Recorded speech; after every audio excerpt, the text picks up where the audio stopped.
Right, thank you for staying with Daybreak. The hashtag we're using is still Daybreak. The question we asked you is what more can be done to counter hunger in Kenya. Dr. Munang says the cycle is getting more intense every single day. The floods to drought coming in at faster periods of time and even shorter periods of time. And we're facing an acute shortage of food in more than 13 counties now. The government says there are no deaths.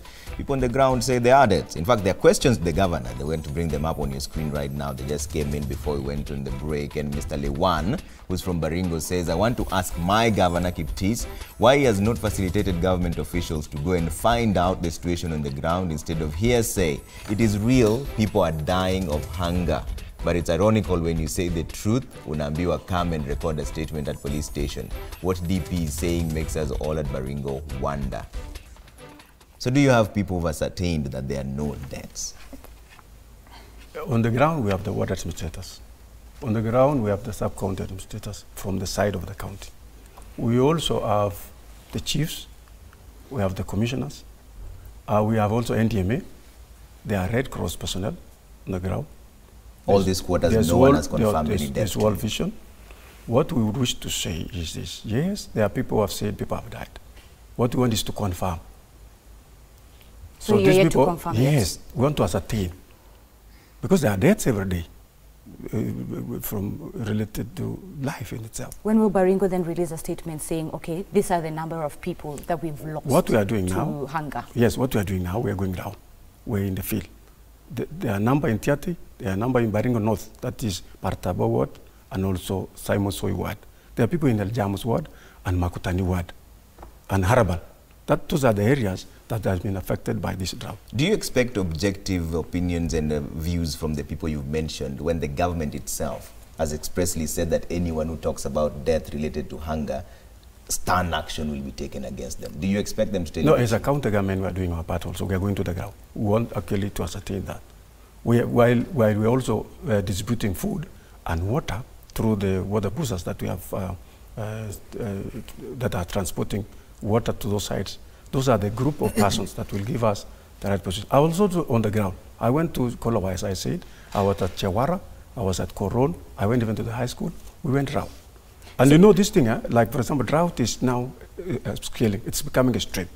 So you can't really gauge. So what we need to do is, wherever we shall, now as a governor, I say, this number has died, we must ascertain. So is it safe to say that, let's say by next week, you'll be able to table, as a Baringo County, a proper report, yes, how many people we've lost towards hunger, what you are doing. And in fact, that was one of the comments that we saw from one of the SMSs that came through in terms of county policies. Yes. The fact that it's choking farmers on the ground. So what are you doing? And that even takes me back to what I asked you earlier. What are you doing to make sure that you are changing these county policies that we have seen from the viewers saying, listen, this is a problem, these county policies, which complements the question that I'd asked you, what are you doing to make sure that Baringo has a long-term sustainable solution that even past your helm at the governor position, you can confidently say that Baringo is food secure? In fact, that was a direct question from Morris. We went to bring up that SMS, and Morris had texted in earlier on using the 22422, and we're going to bring it up on the screen right now. He's saying those of us from Baringo have been discouraged from enhancing food security in our homesteads, courtesy of the county's policies. Why levy charges on a pickup of animal manure are being moved within the county to enhance soil fertility? Such individuals now require relief food. Priority upside down. Governor Kiptis should abolish such levies from this year.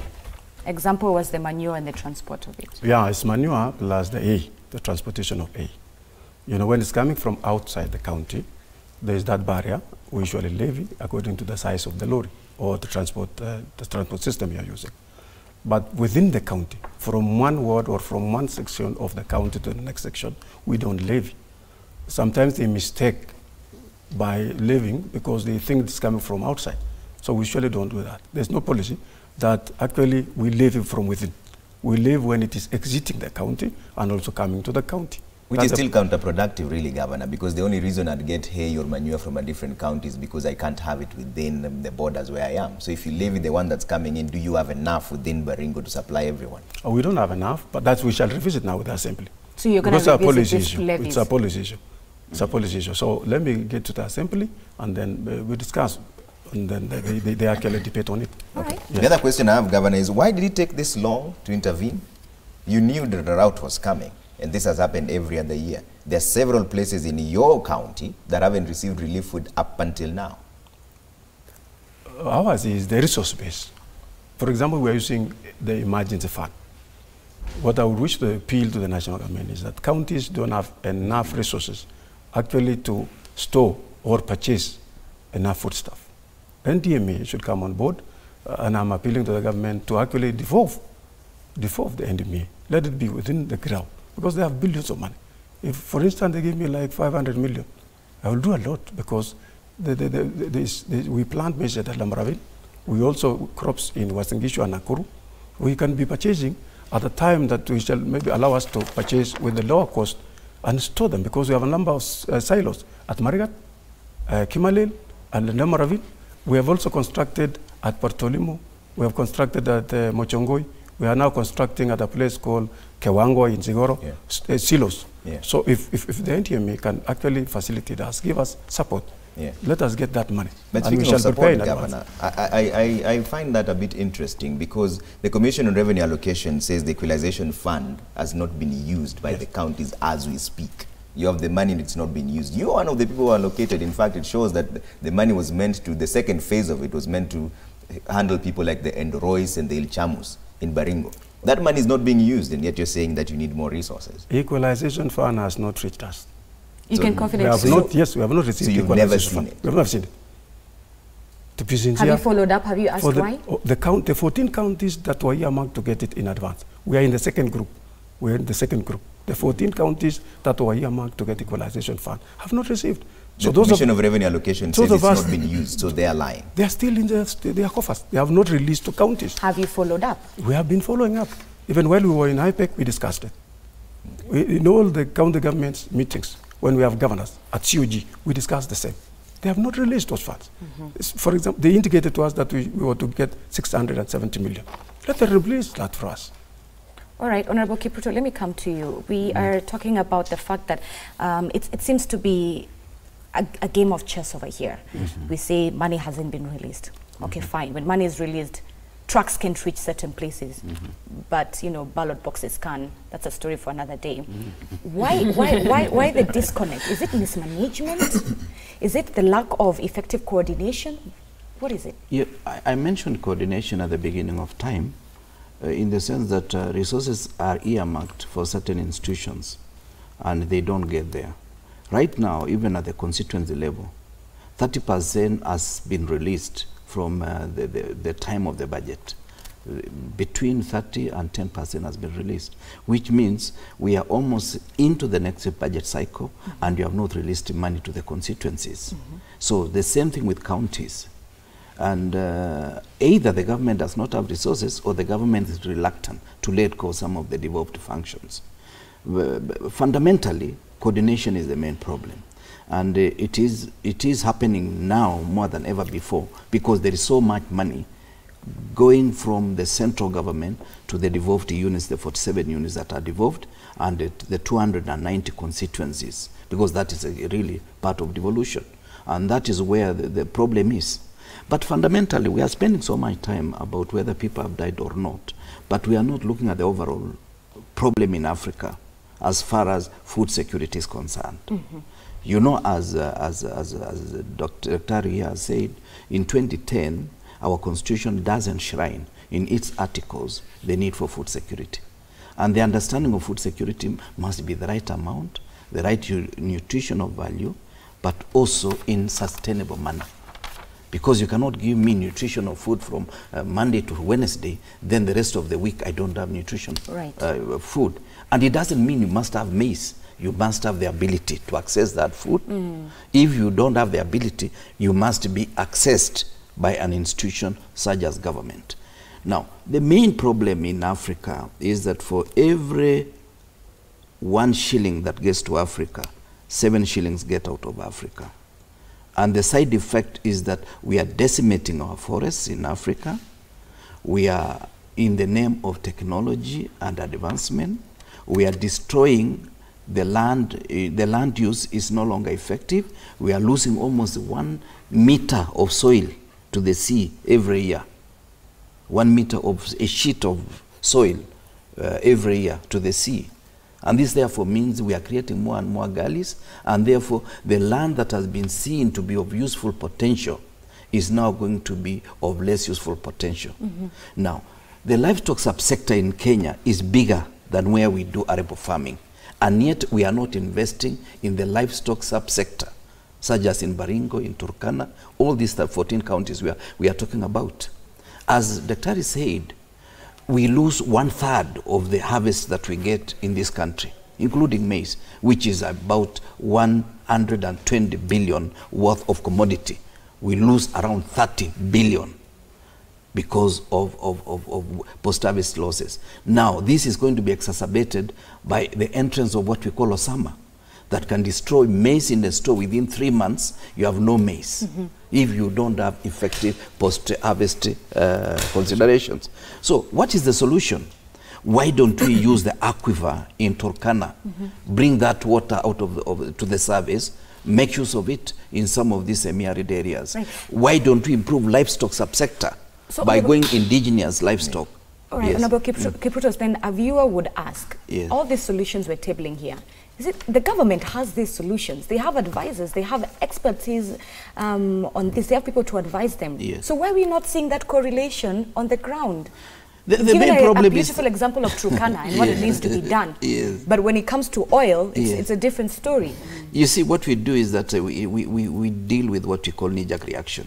When there is a crisis, we resolve it, and after the crisis is over, we go to other businesses. The issue is that we must have a delivery plan for these 14 counties. And I've said we must have what I call integrated food security program, where health services are centered in a certain area, where certain livestock feedlots must be created in these areas, and you register the livestock so that the cattle rustling between Baringo, Turkana, Samburu, and so forth is reduced. You must have some kind of cooperative so that you can number the animals, and you say, Kirwa, you have 100 animals. We have sold 30 of them. We put into in your account. And when there is a bit of drought, you off-take it, the way Daktari said. You off-take it, you can feed it, or you can even sell it and give me the money. And at the right time, I restock, because this is an issue of cultural. Now, finally, we must improve on our road cultural practices. You cannot tell the Maasai today that you are not going to have the livestock. You must give them alternative to livestock in the long run. And it's still, when they are still keeping these livestock, you must make it affordable. What is happening, Trevor and Zinzi today, is that the so-called areas of high potential, like Trans Nzoia and many other places, the 20% of the country is now increasingly becoming of lower potential because we are subdividing the land. My father possibly had 100 acres, and we have 10 sons. Now I will be having 10 acres, and possibly have 3 or 4 sons. Those sons will be having 1.5 acres. It will not be mechanically useful to do farming in that particular area. It will be just for housing. So this is a situation that we must look at 50 years from now, not 5 years or 2022 election. And plan ahead. Yeah, and plan ahead. Before I bring in Dr. Munang on how we adapt henceforth, Harriet, we are showing some pictures on your screens right now where people are taking in very dirty water.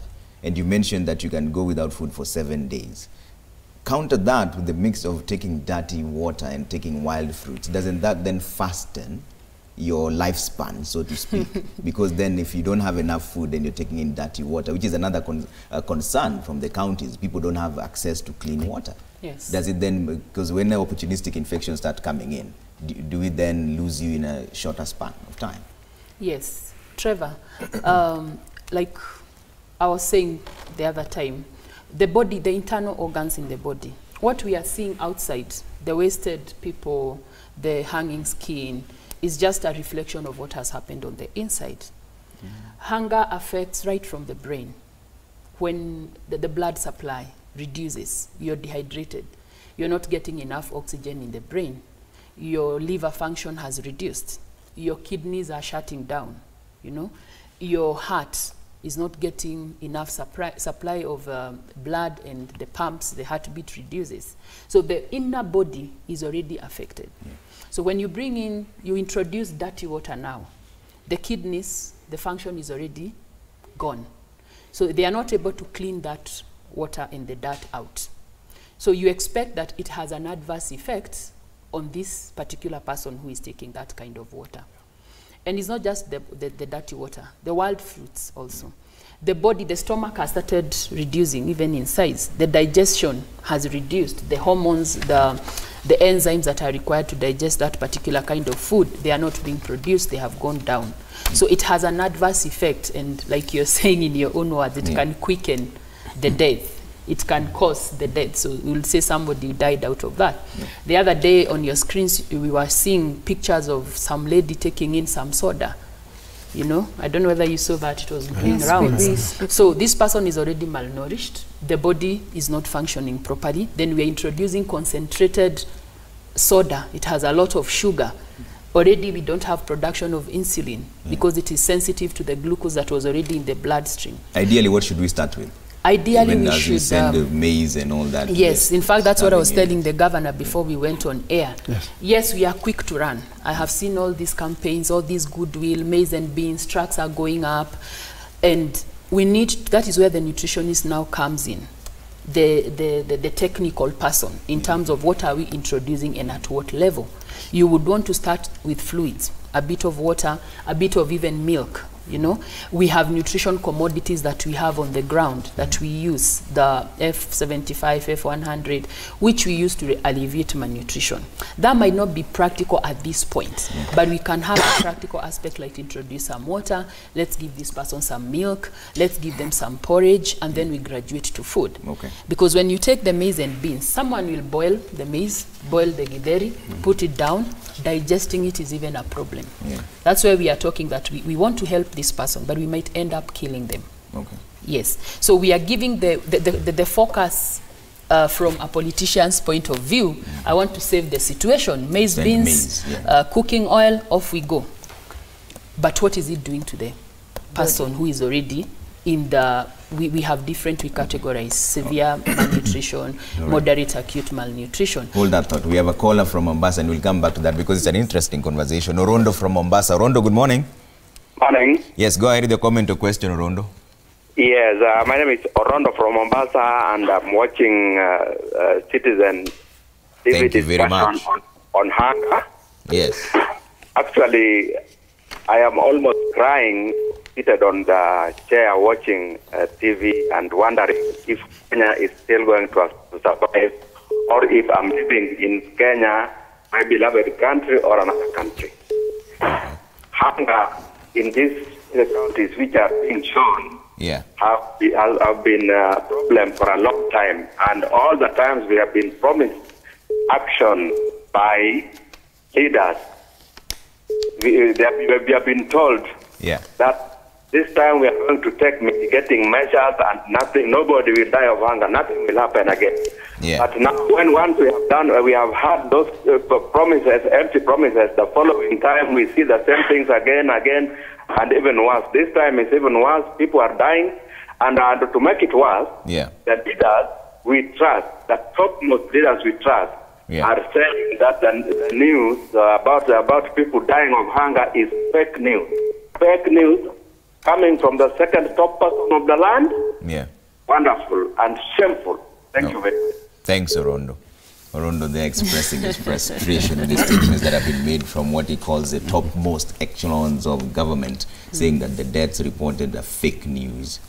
Take a break on that note, right? Yep, This we'll is be not right fake, back. though. No, we'll be right back.